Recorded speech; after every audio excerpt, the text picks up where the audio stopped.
Welcome to the Guide 1 Safety Training Program for 15-passenger van drivers. Soon, you will take on the responsibility of transporting church passengers safely from place to place. Driving others is a huge responsibility that can hold both legal and financial consequences if something were to go wrong. There have been many cases where drivers of large passenger vans have been held criminally and financially responsible for injuries and fatalities due to their negligence. The driver of the van is responsible to make sure that the seatbelt and child restraint laws are followed. They are also responsible to be sure that the van is operated in accordance with any applicable laws and in a reasonable manner for the conditions. So before you or anyone in your organization takes the wheel of a 15-passenger van, it is imperative that you know what to expect and how to best assure the drive will be safe and accident-free. 15-passenger vans are not cars. They don't look like cars and they don't handle like cars. This program will highlight those differences and what you need to do to operate a 15-passenger van safely. It is important to know that the number one negative impact of a 15-passenger van's design versus that of a car is the van's increased tendency to tip and roll over, resulting in accidents that can cause both injury and death. Take a look at this van that was rented by a church for a mission trip. This was a brand new van at the time of the accident. The driver was changing lanes when they realized they were cutting someone off.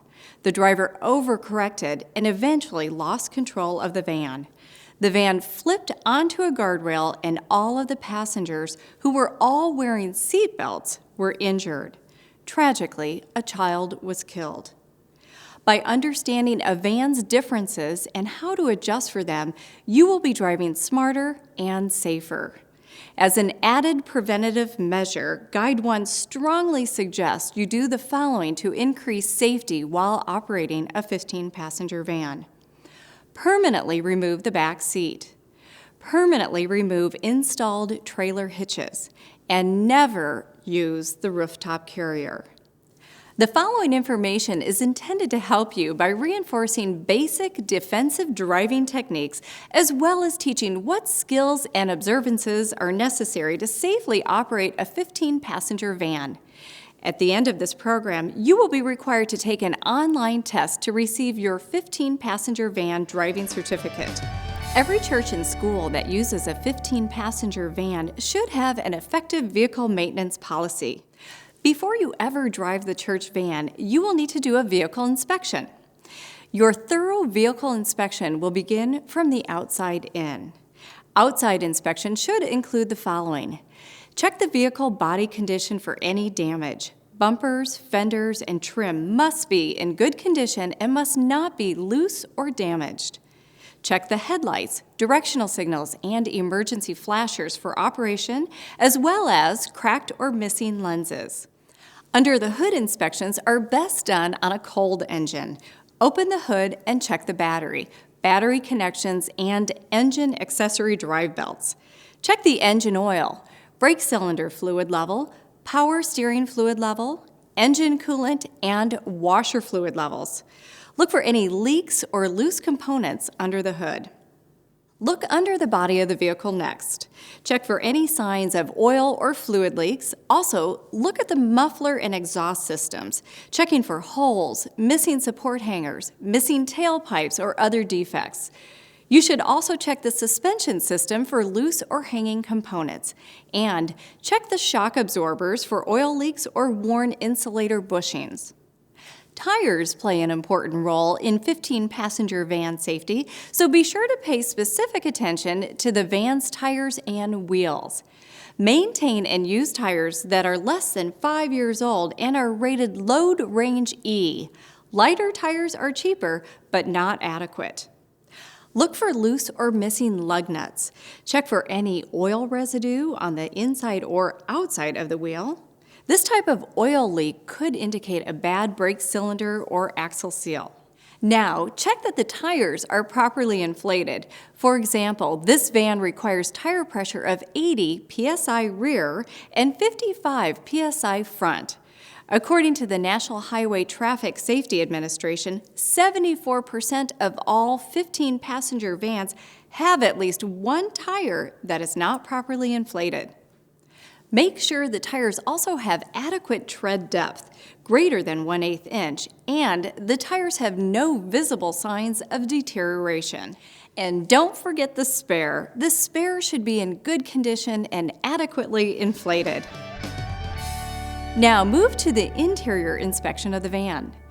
Double check that all seats are securely in place and that all seat belts are easily available for passengers. Take care to check that all seats are properly locked in with their safety locking pins. Seats can appear secure even without the pins in place, but in a violent crash, seat latches can release, causing injury and, in some cases, death. To assure proper functioning of the airbag, the steering wheel should be adjusted toward your chest, not your forehead, to eliminate any injury should it be activated.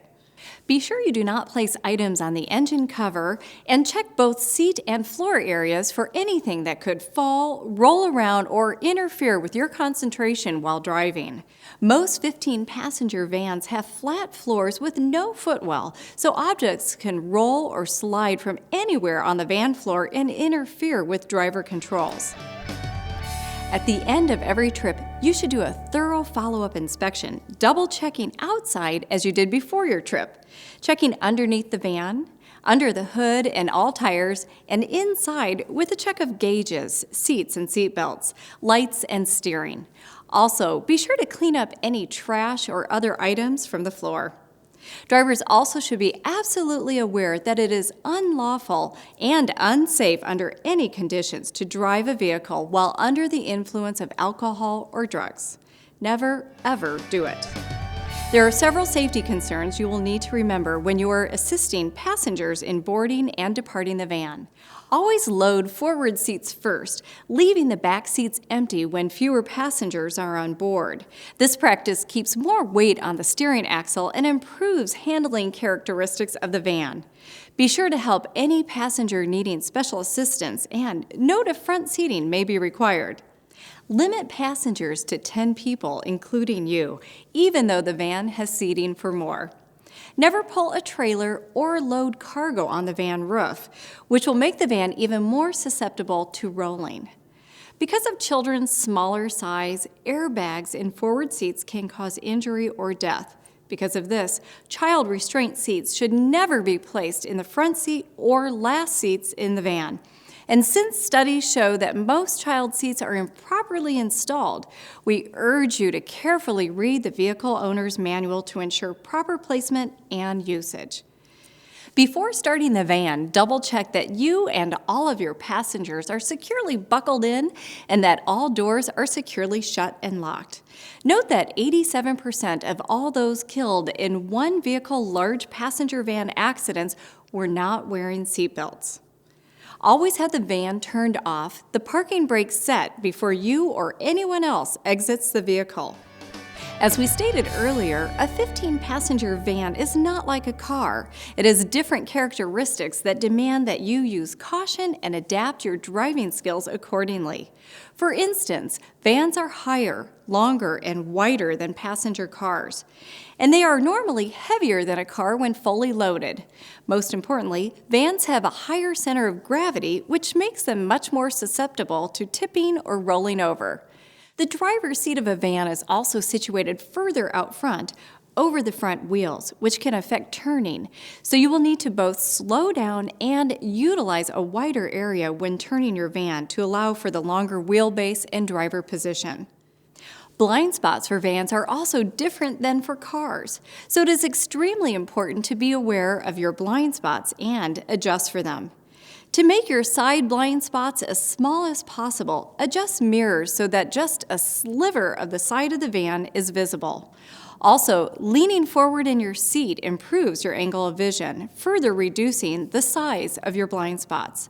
Lastly, be sure to glance over your shoulder prior to any lane change. Because of a van's height and shape, things like wind can have a greater effect on steering, so you need to use caution and slow down whenever it is windy. Because 15-passenger vans are heavier, it will take you longer to accelerate and to slow down. It will also require longer brake times. Smart driving is safe driving, and one of the most critical aspects of smart driving is maintaining the buffer zones of safety. To maintain the buffer zones of safety, you need a safe distance between your van and the traffic around you. This allows you to stop when needed without risking a collision. What is the proper distance? It will be greater than it is for a car. And the distance is determined by 3 important factors. First, the perception distance is how far you travel between the time you notice a problem and you actually decide to brake. The reaction distance is how far you travel between deciding to and actually hitting your brake. To give you an idea, a van going 55 miles per hour will travel 60 feet by the time you move your foot from the gas pedal to the brake pedal. Finally, braking distance is the actual distance your van travels before it comes to a stop after brakes are applied. Covering your brake at the first indication that there might be a reason to slow down can greatly reduce your stopping distance. The total amount of time that you should have between yourself and another vehicle is an average of 4 seconds under ideal conditions. When conditions are poor, in rain, snow, fog, or on gravel roads, for instance, you will need to allow for more time to react and therefore more distance between your van and other cars. Not only is it important to keep a safe distance from the car or truck in front of you, but also with the one behind you. If a vehicle is tailgating, slow down to encourage it to drop back or pass. Also, be watchful of vehicles in the lanes next to your van.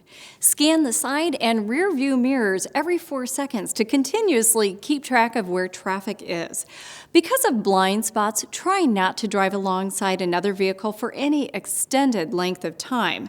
Not only does it inhibit your view, but your van could be in the other vehicle's blind spot. Always scan the road ahead and to the side of you as you drive, and be aware of intersecting roads or any possible hazards ahead. In summary, remember to consider these rules of 4 at all times while driving. 4-second following distance. Scan mirrors every 4 seconds. 4 buffer zones of safety, front, back, side, and blind spots. Of all driving situations, those that cause the greatest number of van accidents are these: backing up, driving at night, driving in severe weather, driver fatigue, panic maneuvers, and wheels dropping off the road. As you can imagine, the van's size and shape make backing up more difficult than it is with a car. So it's important to remember to always double check not only what is behind you, but above you as well before you begin backing up. Check the side mirrors and keep checking them as you slowly begin moving backwards. If at all possible, do not back into traffic. It is better to back from a street into a driveway or parking space and then pull out into traffic. Having a person assist you with backing up could help. Just make sure that that person stands to the side, not directly behind the van, and is always visible in your mirror. When driving at night, your vision is more limited, so you need to take extra caution and use the high beams when possible. Also, be on the lookout for any drivers who appear to be swerving or acting recklessly. The greatest incidents of alcohol-related collisions occur between 8 p.m. and 8 a.m. If possible, try not to drive during severe weather conditions. If you do need to be on the road in bad weather, you will need to drive slower and allow even more distance between vehicles. During rainy conditions, be extra cautious because vans are especially susceptible to hydroplaning. This happens when water builds up underneath tires, causing them to lift off the road, which inhibits steering and braking. Slow down. If you feel the van begin to slip or slide, take your foot off the accelerator immediately. Do not make any sudden stops or quick turns because it may cause you to skid. To prevent driver fatigue, make sure there are enough qualified drivers for long trips. Also, additional adult supervision for children can help the driver concentrate just on the task of driving. Be sure to get an adequate amount of rest the night before to prevent impaired reactions. Also, schedule stops along the way and make sure to take them to help you stay refreshed. Avoid any sudden panic maneuvers such as slamming on the brakes or jerking the wheel. Skidding tires have zero traction, thus making it that much harder for you to stop. Also, overcorrecting your steering as a reaction to an emergency can cause the 15-passenger van to roll over due to the van's high center of gravity. If one of the van's wheels drops off the road, be sure to keep the wheels straight. Without severe braking, slow the van down. Wait until the van is almost stopped before slowly returning to the roadway. Your passengers will be putting their safety and comfort in your hands. So remember what you have just learned and apply it whenever you get behind the wheel of a 15-passenger van. Be prepared, and you can make sure that every trip will be an enjoyable and safe one. Now you will need to take the online test, reviewing the information we have just covered. This test is required for you to be an authorized van driver for your church. Thank you for taking this important step towards being a better driver.